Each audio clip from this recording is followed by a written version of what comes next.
Lord for a church service that's going on this morning, because you ain't going to thwart the work of God. I'm glad I got men sitting in the back and sitting around this auditorium that'll make sure that you're protected in this place, by the way, in case you're wondering. There's people around here that know what's going on. We see the wrong kind of action going on. I don't care what they say in the news, buddy. We're going to take action around here. Because we're for protecting people. And I get angry about that. I didn't even know anything about it until somebody said, me and Brother John, we were attached from the world of the tent meeting. We had no news, no nothing. We're attached from the world. Don't even know what's going on. Brother Hawks called me up and said, yeah, man, he was talking about something. It doesn't really matter what it was. And he says, man, because of what happened. And I said, what are you talking about? I didn't know anything about it. He said, man, don't you read the news? Don't you watch the news? I said, no, only thing I read is the Bible, Brother Hawk. I'm spiritual.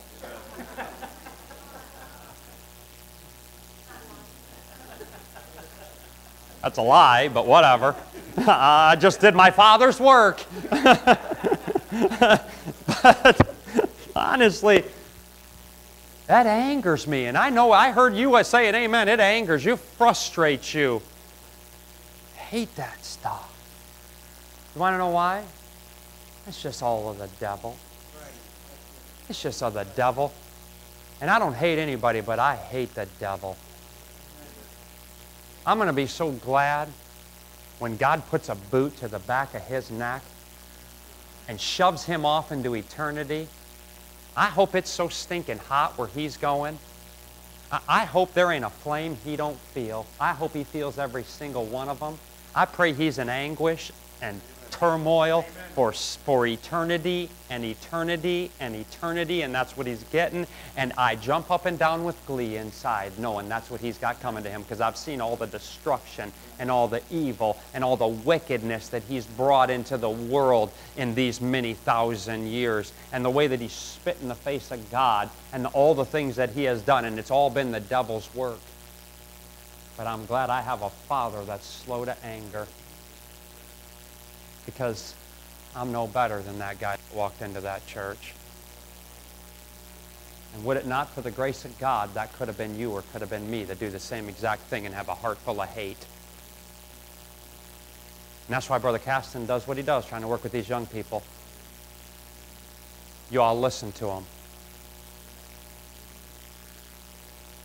Because ain't none of them above that either, in case you don't realize that.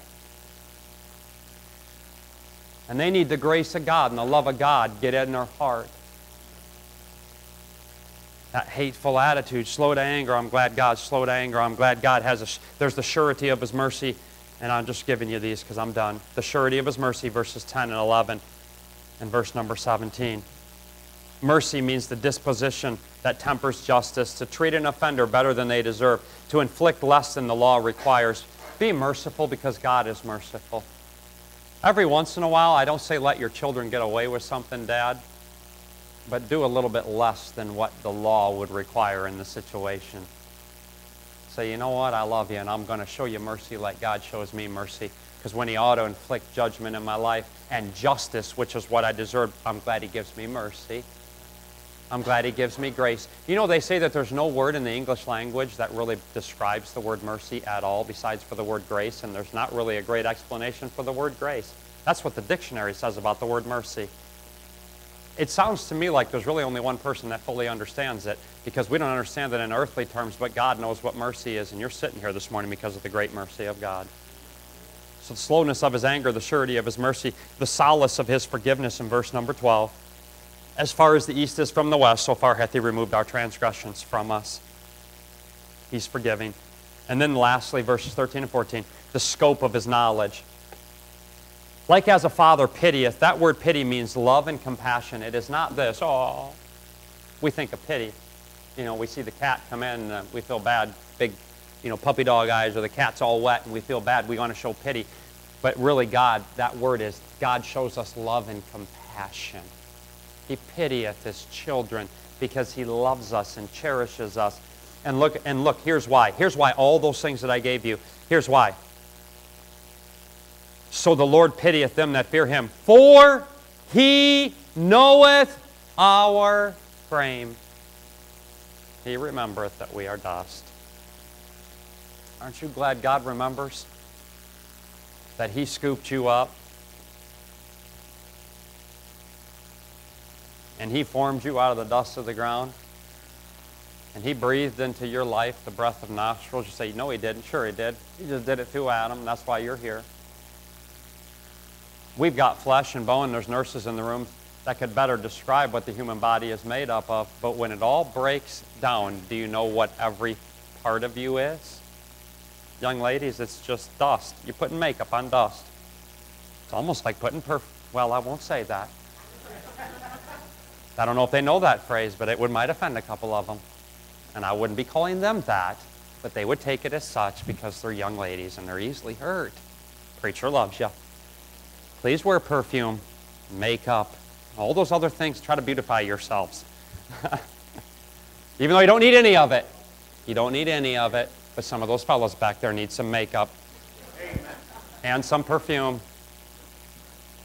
And cologne. And deodorant. Amen. Deodorant's a good thing, guys. Yeah, they're all looking at each other.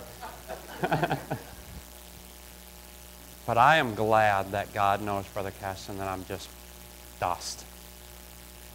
You know what He's saying? He's saying in the book of Matthew, He said it this way, even the very hairs of your head are numbered, and I know you very, very well. And I know that you're just human and that you make mistakes and you have problems, but it's okay.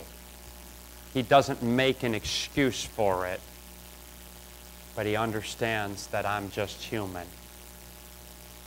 Fathers, mothers, others, and everyone. Brother Hawk is just a human. When he lets you down, just remember God knows that. Maybe I need to remember that.